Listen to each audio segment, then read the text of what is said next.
बहुत समय पहले की बात है। कासगंज नामक एक सुंदर सा गांव हुआ करता था। उस गांव में एक लकड़हारा रहता था जिसका नाम रामू था। रामू बहुत ही ईमानदार और मेहनती था। वह हमेशा अपने काम से खुश रहता था।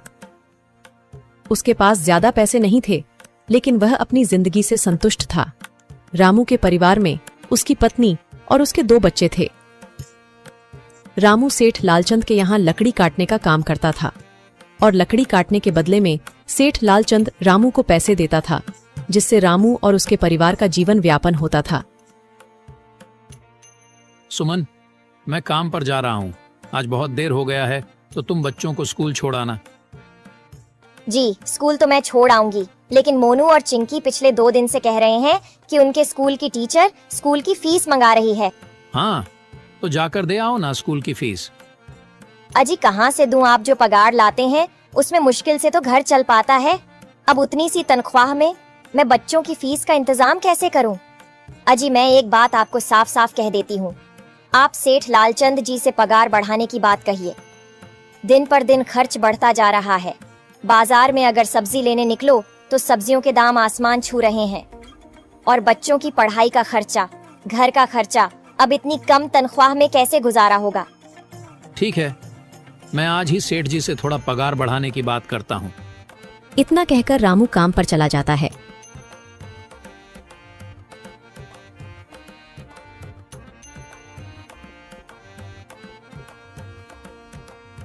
अरे भाई, आज तो पगार का दिन है। देखो, अब यह सेठ लालचंद कोई ना कोई लोचा जरूर करेगा।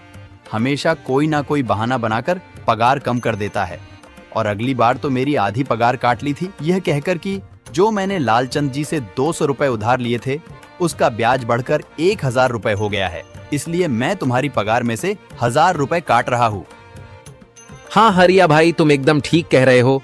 ये सेठ लालचंद ना एक नंबर का चालाक और लालची इंसान है। एक तो दुगुना काम ले लेता है और बदले में पैसे भी पूरे नहीं देता। हाँ भाई, मेरे भी अगली बार सेठ लालचंद ने पगार काट लिए थे। मैंने बस 2 छुट्टी ली थी जब मेरी बिटिया बहुत बीमार थी, और इस लालचंद ने इस बात का फायदा उठाकर मेरी पूरी आधी पगार काट ली। हे भगवान, बस सेठ जी इस बार मेरी पूरी पगार दे दें। बच्चों के स्कूल की फीस भी भरनी है। ऐसे सभी लकड़हारे अपने काम पर लग जाते हैं। काम करने के बाद सेठ लालचंद के पास जाते हैं। सेठ जी, महीना पूरा हो गया है, हमें हमारी तनख्वाह दे दीजिए। देखो भाइयों, अभी मेरे पास तुम्हें देने के लिए पैसे नहीं है। अभी माल नहीं बिका है, सारा माल गोदाम में ही पड़ा हुआ है।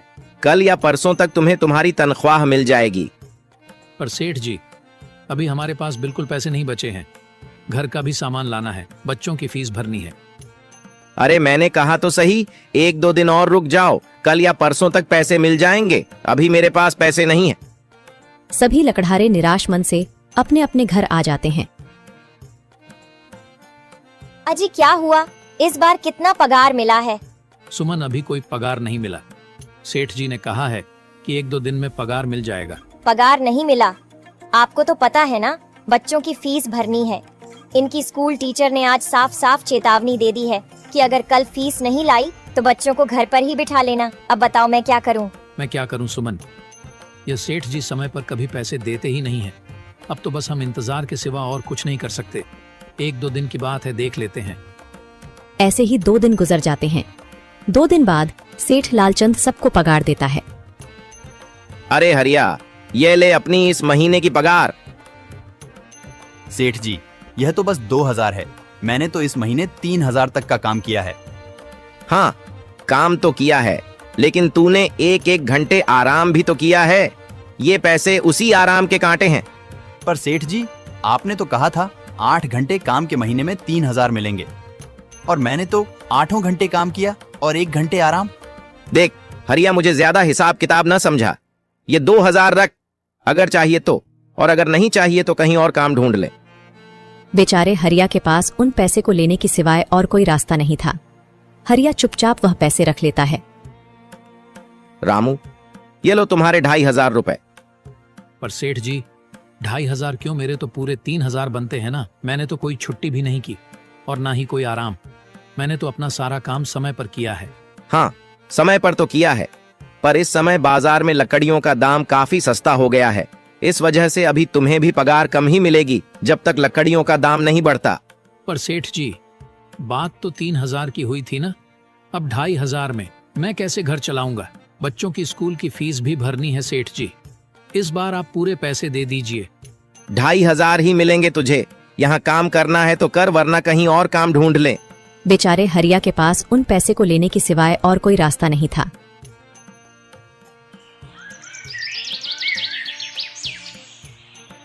अरे भाई, यह सेठ लालचंद एक नंबर का बेईमान इंसान है। सारे पैसे अपने जेब में भर लेता है और बहाने बनाता है कि लकड़ियों के दाम सस्ते हो गए हैं। देख लेना, हम गरीबों की किसी न किसी दिन इसे जरूर हाय लगेगी। नहीं हरिया, ऐसे नहीं कहते। वह हमारे अन्नदाता है, आखिर उन्हीं के वजह से तो हमारा घर चल रहा है। अरे काहे का अन्नदाता? काम के पूरे पैसे तो देता नहीं है। पूरे महीने मेहनत करके भी क्या मिलते हैं? बस ये 2,000 रुपए, इसमें घर खर्च कैसे चलाएं? ऐसे तो हम कभी तरक्की नहीं कर पाएंगे। और हम कर भी क्या सकते हैं हरिया? हमें लकड़ी काटने की सिवा और कोई काम कहाँ आता है? और कोई काम खोलना भी चाहे तो उसके लिए हमारे पास इतने पैसे कहाँ हैं? अब जो भी हो, हमारा तो बस ये सेठ लालचंद ही सहारा है ना। कुछ देर बातें करने के बाद अपने घर की ओर निकल पड़ते हैं। जी आ गए आप। कितनी पगार मिला है? सुमन, इस बार सेठ जी ने बस 2,500 रुपए ही दिए हैं। बस 2,000? इतने में कैसे घर चलाएंगे? बच्चों की फीस में ही 1,000 रुपए निकल जाएंगे, फिर 1,500 में क्या क्या करेंगे? अब मैं क्या कहूँ सुमन, अब तुम्हें इसी में ही गुजारा करना होगा।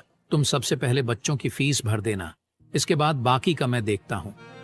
अजी आप क्या देख लोगे? सेठ जी से पूरे पैसे तो मांगे नहीं गए आपसे? नहीं सुमन, मैंने सेठ जी से पैसों के लिए कहा था, पर सेठ जी ने साफ इनकार कर दिया और कहा, यह लेना है तो लो, वरना कहीं और काम ढूंढ सकते हो।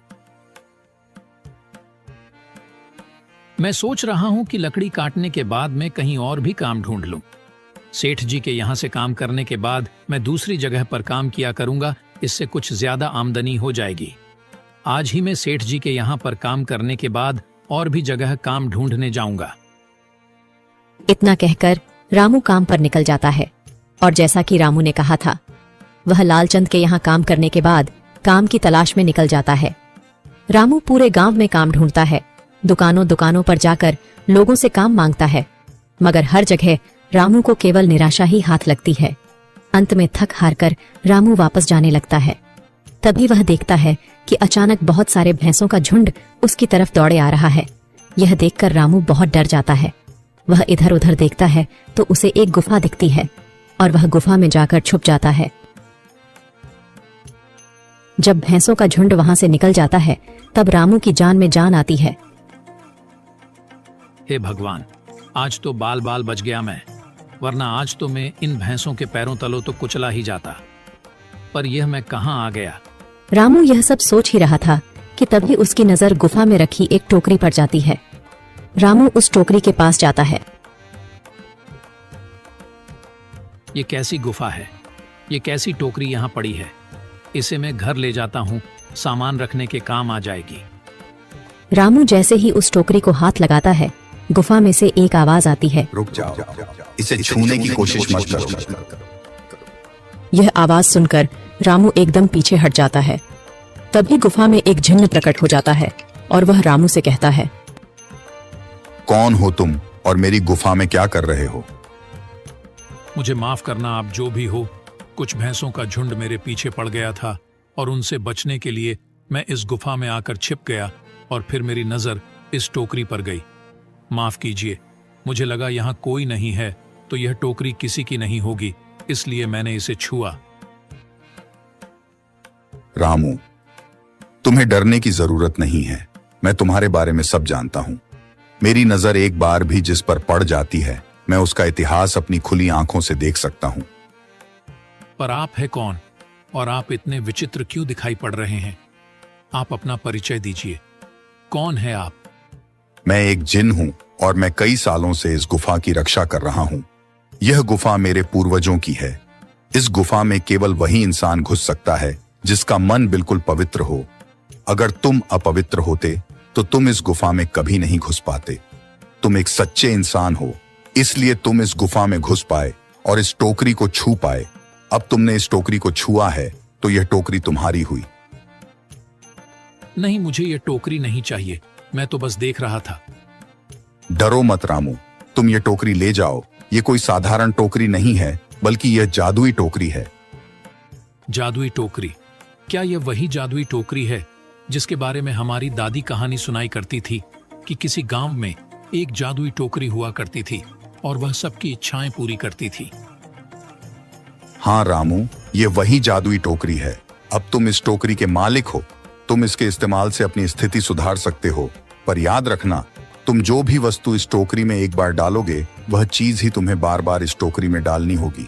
इसके अलावा तुम और दूसरी कोई चीज इस टोकरी में नहीं डाल सकते। अगर तुमने ऐसा किया तो इसका परिणाम तुम्हें ही भुगतना होगा।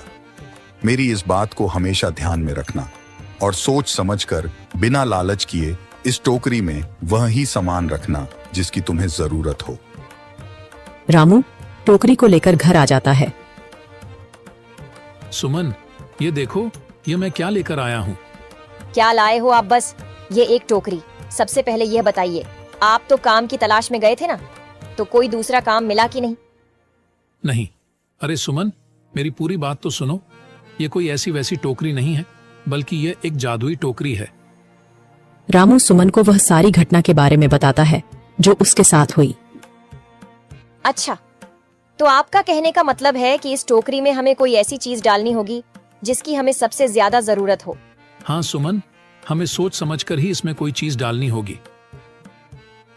रामू थोड़ी देर सोचता है, फिर उसका ध्यान उन लकड़ियों पर जाता है जो एक बार उसने सुमन को रखने को दी थी।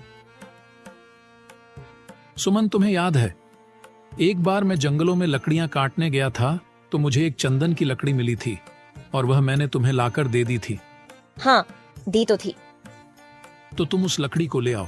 हम उस चंदन की लकड़ी को ही इसमें डालेंगे और उस लकड़ी से अपना एक व्यापार शुरू करेंगे। सुमन चंदन की लकड़ी को ले आती है और उसे टोकरी में डाल देती है। वह जैसे ही चंदन की लकड़ी उस टोकरी में डालते हैं, उसमें कई सारी लकड़ियां आ जाती हैं। अरे वह, यह तो चमत्कार ही हो गया। ये देखिए, कितनी सारी चंदन की लकड़ियां हो गई। अगर आप इसको बेचेंगे तो इससे काफी अच्छे पैसे मिलेंगे। हाँ राधा, मैं कल सुबह बाजार जाकर इनको बेच आऊंगा और जो पैसे मिलेंगे उससे हम अपने मोनू और चिंकी के स्कूल की फीस भर देंगे और बाकी बचे पैसों को संभाल कर रख लेंगे। अगले दिन रामू लालचंद सेठ के यहाँ काम पर न जाकर चंदन की लकड़ियों को बेचने के लिए बाजार की ओर निकल पड़ता है। वहाँ पर रामू चंदन की लकड़ियों को बहुत ही कम दामों में बेचा, जिसकी वजह से आम लोगों के साथ साथ बड़े व्यापारियों ने भी रामू से चंदन की लकड़ियां खरीदी। लकड़ियों को बेचकर रामू को काफी अच्छे पैसे मिले। पैसों को लेकर चंदन घर आ जाता है। ये देखो सुमन, उन लकड़ियों को बेचकर मुझे कितने सारे पैसे मिले हैं। ये लो कुछ पैसे, इससे तुम कल मोनू और चिंकी के स्कूल की फीस भर देना। अच्छा, तो मैं काम पर जाता हूँ। अजी, आपके पास तो अब यह जादुई टोकरी है, तो अब आपको उस सेठ लालचंद के यहाँ काम करने की क्या जरूरत है? हाँ सुमन, मैं सेठ लालचंद जी के यहाँ काम पर नहीं जा रहा, बल्कि मैं तो वहां पर जो काम कर रहे बाकी के लकड़हारे हैं उन्हें ये खुशी की खबर देने जा रहा हूँ, क्योंकि सेठ लालचंद जी से मेरे साथ साथ वह लकड़हारे भी बहुत परेशान थे। इसलिए अगर मेरा भला हो रहा है तो क्यों ना मैं उन सभी का भला करूं। वह सभी बहुत ईमानदार लकड़हारे हैं, वह सभी बहुत मेहनत से काम करते हैं, मगर लालचंद ने कभी भी उनको उनकी मेहनत के सही पैसे नहीं दिए। इसलिए मैंने सोचा है क्यों ना मैं उनको अपने इस काम में शामिल कर लूं। हाँ जी, बात तो आपकी बिल्कुल सही है। अगर आप सभी लोग एक साथ मिलकर काम करेंगे तो हम सब बहुत जल्द ही तरक्की हासिल कर लेंगे।